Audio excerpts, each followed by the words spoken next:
जय दोस्तों, मेरा नाम है एसके आनंद और आप देख रहे हैं एसके एजुकेशन यूट्यूब चैनल। साथियों, आज के इस वीडियो में हम आपके साथ चर्चा करने वाले हैं सीटेट परीक्षा की टिप्स एंड कुछ और ट्रिक्स के बारे में। टिप्स एंड ट्रिक्स कौन कौन सी हैं जो कि आपके सीटेट की परीक्षा के लिए काफ़ी महत्वपूर्ण साबित होने वाले हैं।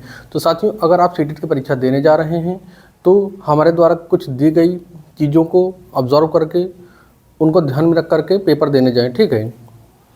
वैसे आप लोग सभी लोग समझदार हैं, अपने लेवल पर जा सकते हैं, लेकिन थोड़ा सा हमारी भी कुछ महत्वपूर्ण बातें हैं उनको भी ध्यान रखेंगे। जैसे आप पेपर देने जा रहे हैं, चाहे पेपर फर्स्ट सेकंड या दोनों, तो आज जैसे कि जिन लोगों कल यानी कि 7 तारीख को पेपर है, वो लोग एडमिट कार्ड, आईडी और फोटो अभी से बैग में रख लें और बॉल पॉइंट पेन, क्योंकि जल्दबाजी में ऐसा ना हो कि सुबह आप जल्दबाजी में कुछ भूलें। तो जो सुबह ले जाने वाली चीज़ें हैं बैग में अभी से डाल लीजिएगा, ठीक है। साथ ही कुछ ऐसी चीज़ें ना पहन कर जाइएगा। जो लेडीज़ हैं वो मुख्य रूप से ध्यान देंगी, जो आपके कान नाक के जो चीज़ें होती पहनने की और बालों में लगाने कुछ ऐसा ना लगा के जाइए जिससे वहाँ पे समस्या हो, ठीक है। और साथ ही जो सभी लोग हैं कपड़े थोड़ा सा नॉर्मल पहन के जाएंगे, हो सके तो लोअर टी शर्ट ही बेटर होगी लड़कों के लिए, ठीक है। तो आप इन चीज़ों के साथ जा सकते हैं। और परीक्षा केंद्र पर कम से कम 1 घंटे पहले आप पहुंच जाइएगा। पेपर शुरू होने से पहले 1.5 घंटे और 1 घंटे के बीच में पहुंच जाइएगा। जल्दबाजी से नहीं, टाइम से आप निकलिएगा, ठीक है। तो ये चीज़ें आप लेकर जाइएगा और समय से पहुंचना है आपको। और आपको जब पेपर सॉल्व करेंगे, ठीक है, तो इन चीज़ों का ध्यान रखेंगे पेडागोजी और प्रश्नों को सॉल्व करने में। साथ ही आप जब ओएमआर भरेंगे तो ओएमआर भरने में ना ही व्हाइटनर यूज़ करेंगे, ना ही खुरचेंगे, ना ही विकल्प को, अगर कोई विकल्प गलती से गलत हो गया तो उसको मिटाने के चक्कर में नहीं पड़ेंगे, ठीक है। ना ही थोक से, ना ही ब्लेड से, ना ही चौक का इस्तेमाल करेंगे, ना ही व्हाइटनर का, ये सभी वर्जित हैं। मान लो एक विकल्प गलत हो गया तो उसको छोड़ दीजिएगा। और पेडागोजी जब सॉल्व करते हैं तो उन चीज़ों में थोड़ा ध्यान दीजिएगा। जैसे पेडागोजी में टैग वर्ड्स का विशेष ध्यान रखेंगे। जल्दबाजी में जो है, अगर आपसे नहीं के संदर्भ में क्वेश्चन पूछता है तो नहीं पर सीधा आप अंडरलाइन कर लीजिएगा, ठीक है। पॉजिटिव में पूछता है तो ठीक, अगर नहीं के संदर्भ में पूछता है तो नहीं जहाँ पर लिखा हो कि कौन सा नहीं है तो नहीं नीचे अंडरलाइन करके और नहीं वाला विकल्प ढूंढ करके करिएगा। इसमें कुछ सकारात्मक नकारात्मक शब्दावली हैं जिनका आप हमेशा ध्यान रख सकते हैं। जैसे अगर सही के संदर्भ पूछे कि कौन सा विकल्प इसमें उचित है, ठीक है, तो उसमें आप बच्चे को अवसर दे सकते हैं, करके सीखना सही विकल्प हो जाएगा आपका, प्रोत्साहन देना। और सक्रिय या समवयस्क अच्छा, ये सभी आपके सकारात्मक टैग वर्ड्स हैं। जीवन, दैनिक जीवन से जोड़कर पढ़ाना, विभिन्न संदर्भों में भाषा के विभिन्न प्रयोग, ठीक है। यानी कि बच्चे का जो अलग अलग क्षेत्र से आया हो, बहुभाषिकता, यानी कि सभी बच्चे अलग अलग भाषा बोलते हो, तो वो भी एक आपका सही टैग वर्ड होगा। बच्चे को कभी आप गलत नहीं साबित करना है। बच्चा आपका हमेशा सर्वोपरि होगा। जिस विकल्प में बच्चा ज़्यादा जो है उसमें इंक्लूड होकर सीखे रचनात्मकता के द्वारा, तो उस विकल्प को आप हमेशा सही मारेंगे, ठीक है। इन वालों विकल्पों से बचना है जिनमें आपका रटना, कंठस्थ कराना, मात्र, केवल, हतोत्साहित, दंड, सजा, व्याकरण पर जोर देना और परीक्षा के लिए तैयार कराना, पाठ्यक्रम को पूरा कराना, परीक्षा प्रणाली या फिर आपका जो मानक शब्दावलियाँ, मानक पाठ्यक्रम, ठीक है। तो इन चीज़ों से बचना है। तुलना करने से बचना है, किसी बच्चों को आप तुलना नहीं करेंगे एक दूसरे से, ठीक है। तो इन चीज़ों का विशेष ध्यान रखेंगे। साथ ही देखें आगे, बच्चा हमेशा सर्वोपरि होगा। बच्चा कैसा होगा?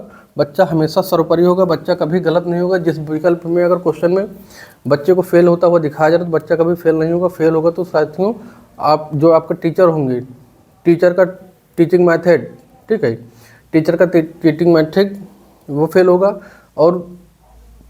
और अन्य चीज़ें फेल होंगी, सिस्टम फेल होगा, लेकिन बच्चा फेल नहीं होगा कभी। इस बात का भी ध्यान रखना है। गद्यांश पद्यांश जब आप हल करेंगे तो पहले प्रश्न पढ़ेंगे, उसके बाद जो है गद्यांश की तरफ पढ़ेंगे, गद्यांश को पढ़ेंगे, ठीक। पहले प्रश्न को जो मुख्य टैग वर्ड्स को ध्यान में रख के मेमोरी में डाल के तब आप गद्यांश को पढ़ेंगे। फर्जी समय वेस्ट नहीं करेंगे किसी क्वेश्चन पर।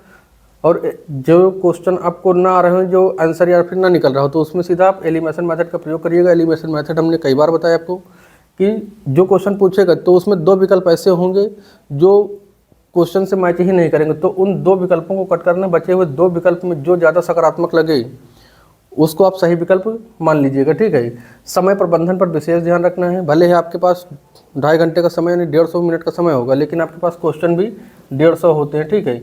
और ये पेपर एक ऐसा पेपर है जहाँ पर आपको हर एक क्वेश्चन का हर एक शब्द पढ़ना है। साथ ही जितने विकल्प होंगे सभी विकल्पों को पढ़ना पड़ता है आपको।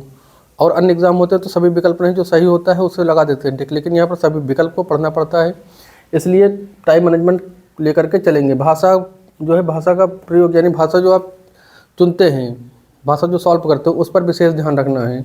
आपकी लैंग्वेज फर्स्ट जो होगी, बहुत से बच्चे गलती करते हैं, लैंग्वेज फर्स्ट आपकी 91 से लेकर के 120 तक जाएगी, इस बात का विशेष ध्यान रखना है। लगातार इस बात को आपको कहा है, ठीक है। लैंग्वेज जो सेकंड होगी, लैंग्वेज सेकंड होगी, ये आप हमेशा 121 से जाएंगे, ठीक है, 121 से और 150 तक जाएंगे, इसका ध्यान रखना है। ऐसा ना हो कि जल्दबाजी में जो है आप लैंग्वेज फर्स्ट, यानी कि आपकी मान लो हिंदी है या इंग्लिश है, लैंग्वेज फर्स्ट मान लो हिंदी है, तो हिंदी फर्स्ट सॉल्व करने के बाद अगली भाषा जो आपको आप सेकंड भाषा जो इंग्लिश या संस्कृत लिए वो मिल जाए तो उसको आप सॉल्व करते हैं। तो ऐसा नहीं करना है। आपकी फर्स्ट लैंग्वेज 3 होती हैं, उसमें से आपको एक सॉल्व करनी होती है, 3-4 जो भी दी हो, लेकिन आप एक सॉल्व करेंगे जो आपके एडमिट कार्ड पर हो।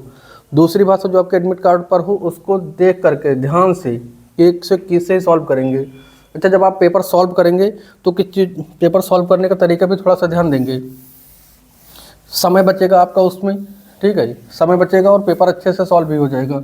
सबसे पहले पेपर फर्स्ट, जैसे सुबह जो लोग दे जाएंगे 7:30 और 9:30 वाला पेपर, तो पेपर सेकंड होगा, ठीक। सुबह 9:30 से पेपर आपका सेकंड है, पेपर सेकंड जो है सुबह 9:30 से है, 9:30 से 12 तक है, ठीक है, 9:30 से 12 तक है। तो इस चीज़ को ध्यान देंगे।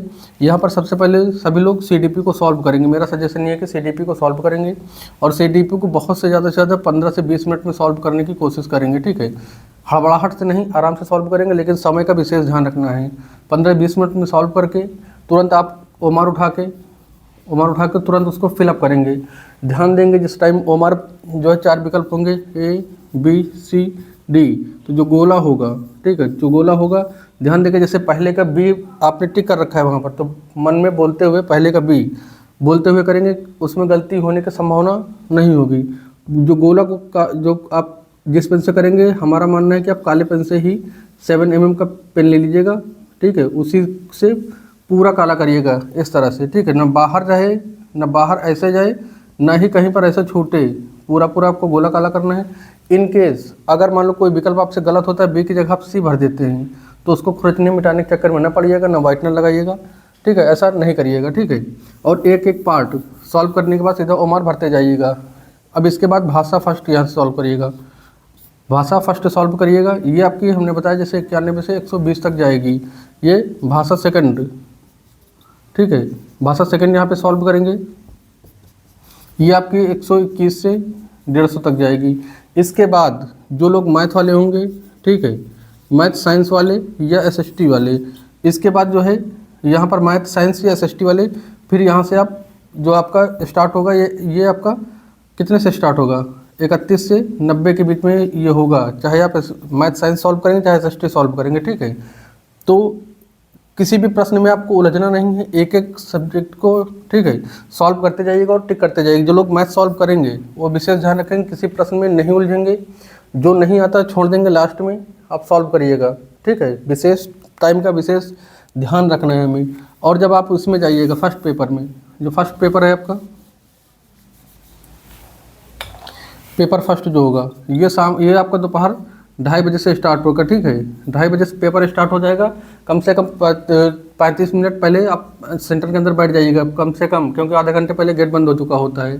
तो ये शाम 5 बजे तक आपका पेपर होगा, पेपर फर्स्ट, जिसमें से आपका CDP होगी, भाषा फर्स्ट सेकंड होगी, मैथ होगी, EVS होगी।